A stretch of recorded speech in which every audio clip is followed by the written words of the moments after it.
Bumulaga ang malakas na ulan bana alas 3 ng hapon kanina sa ilang bahagi ng Metro Manila. Gayunman, maluwag naman ang daloy ng trapiko sa kahabaan ng Ross Boulevard sa Maynila at ayon sa Pag-asa, easterlies ang nagpapaulan sa Metro Manila at iba pang bahagi ng bansa. Sabay pa ang maulang weekend sa biyahe po ngayong huling Sabado bago ang Pasko. Sa NLEX, mga kapuso, mabigat na ang daloy ng trapiko sa southbound lane habang maluwag naman po sa northbound lane. Sa SLEX naman, matindi na rin ang daloy ng trapiko sa southbound at maluwag naman sa northbound lane. Magandang hapon po.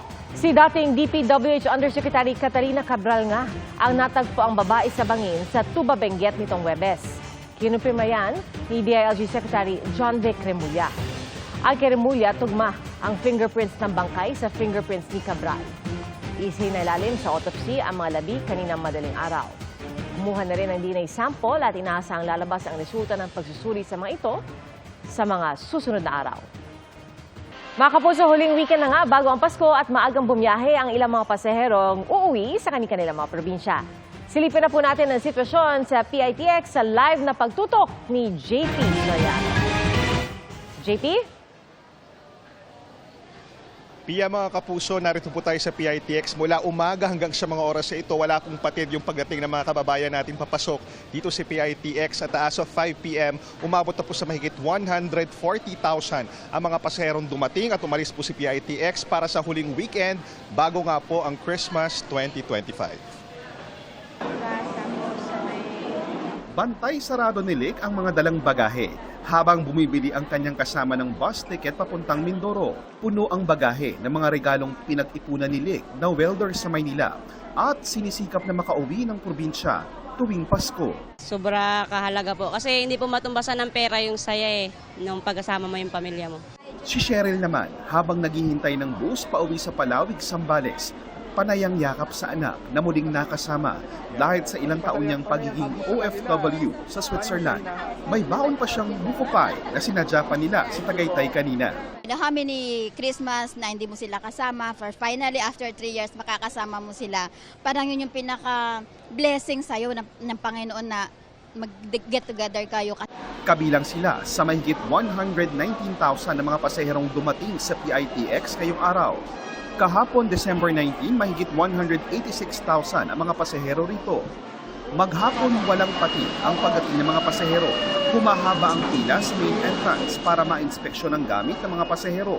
At maharang ang mga bawal, gaya ng ilang matatalim na bagay. Bawal din ang anumang nagliliyab o flammable na gamit kahit pa mga paputok o pailaw na ligan. Sa loob, muli ring pipila ang mga pasahero para bumili ng ticket ng bus pero ang ilang bus company fully booked na para sa mga susunod na araw. Sa ilang terminal sa EDSA Cubao kaninang umaga, may mga bus pang masasakyan at hindi pa dagsa ang mga pasahero. Pero sa isang bus terminal sa Pitwason para sa mga biyaheng Pasamar at Leyte, dagsa ang mga pasahero. Mas kakaunti naman ang pasahero sa Iloilo Northbound Terminal sa Iloilo City. Ayon sa mga bus driver, marami nang bumiyahe kahapon. Sa Batangas Port, umabot na sa mahigit 800 ang mga pasahero ngayong araw. Ayon sa PCG, inaasahan nilang darami pa yan sa mga susunod na mga araw. Mahaba na rin ang pila sa mga ticketing booth. Umabot na rin sa 2 kilometro ang haba ng nakapilang sasakyan sa labas ng pier. Kaninang umaga, maluwag ang trapiko sa northbound ng South Luzon Expressway. Dumami ang volume ng mga sasakyan at nagdulot ng traffic sa bahagi ng papuntang Laguna at Batangas. At dito po sa PITX, ayon po sa kanilang pamunaan, mula December 19 hanggang January 4, inaasahang aabot ang 3 milyong pasahero ang darating at aalis dito at inaasahan nga daw po na darami pa yan sa mga susunod na araw. At paalala nga po sa mga pasahero natin, magdala lang po ng sapat na gamit para hindi na po talaga maantala ang inyong biyahe at mapagbigyan din naman yung mga ibang pasahero na makapagdala rin ng kanilang mga pangregalo. At yan muna ang latest. Balik ko na sa iyo, Pia. Maraming salamat, JP Soriano. Bukas na po sa trapiko ang Pigatan Detour Bridge sa Alcalá, Cagayan. Hanggang 40 tonelada ang maximum capacity ng bagong tayong Detour Bridge na bukas na sa lahat ng sasakyan. Nanguna sa pagpapasinaya sina DPWH Secretary Vince Dizon at Cagayan Governor Edgar Agripay. Tumagal ng 2 buwan ang pagtayo nito sa tabi mismo ng lumang Pigatan Bridge na bumigay noong October 6 matapos ang sabay-sabay na pagdaan ng 4 na truck. Nasa Cebu na po ang kontratistang si Sara Diskaya para sa kasong may kinalaman sa Ghost Flood Control Project sa Davao Occidental. Nakatutok si Nico Sereno ng GMA Regional TV.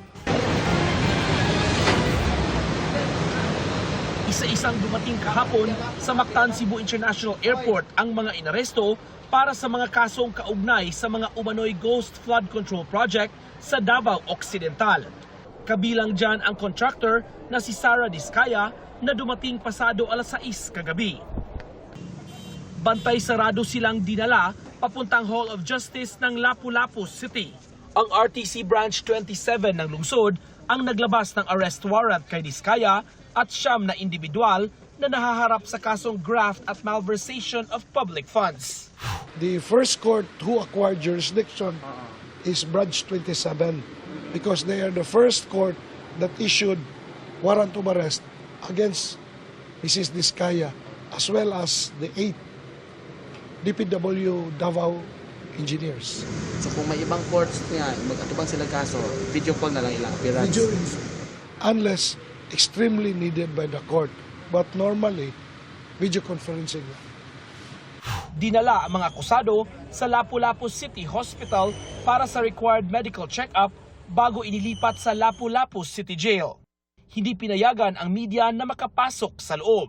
Pero sa video at photo na inilabas ng NBI-7, makikita si Diskaya na naghahanda ng kanyang gamit na dadalhin sa kanyang selda. Ininspeksyon ng BGMP personnel ang kondisyon ni Diskaya at mga kapwa akusado. Sinuri rin ang dala nilang mga gamit sa kulungan. Ayon sa NBI-7, nagpunta ang 2 anak ni Diskaya sa korte bago siya ilipat sa piitan. Pagdidiin ng NBI, walang special treatment para sa mga akusado. Iginiit ng mga abogado ng 7 sa 8 iba pang akusado na hindi ghost project ang concrete revetment project sa Barangay Kulaman, Jose Abad Santos, Davao Occidental, taliwas sa inaakusa sa kanila. Naging collateral damage lang daw ang mga kliyente. Apektado rin daw sila sa paglipat ng kaso sa Cebu, lalo't 4 sa mga kinasuhan ay senior citizens.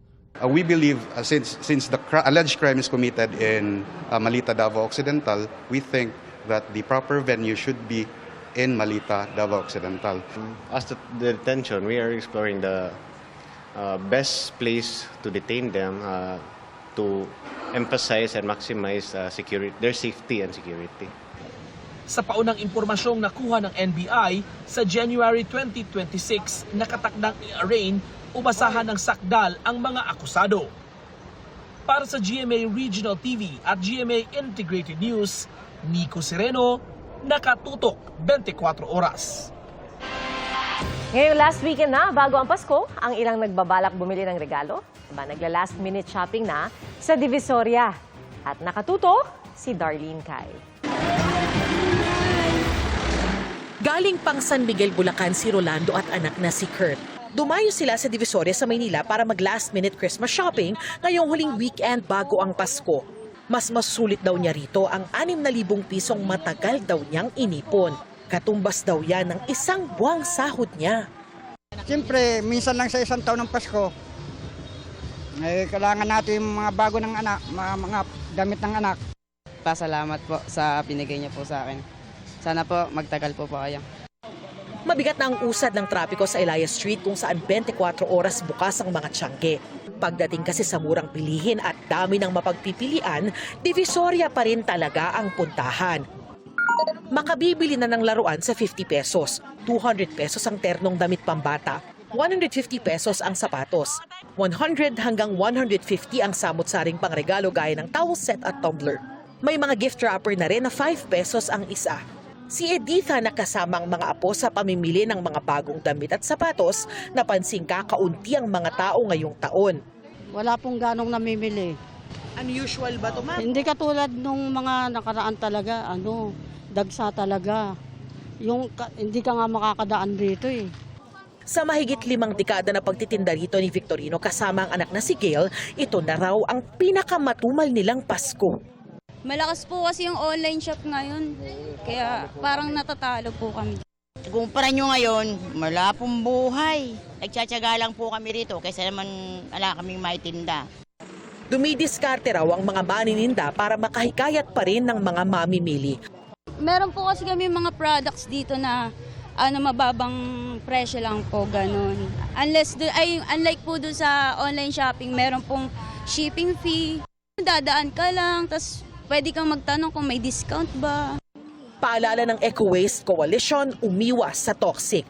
Para ligtas at masayang maipagdiwang ang Pasko, shop safely and wisely tulad sa mga laruan. Tingnan niyo po kung anong age.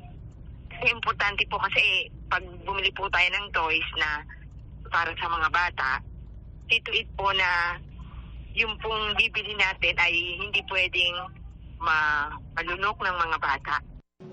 Para sa GMA Integrated News, Darlene Kai, nakatutok 24 oras.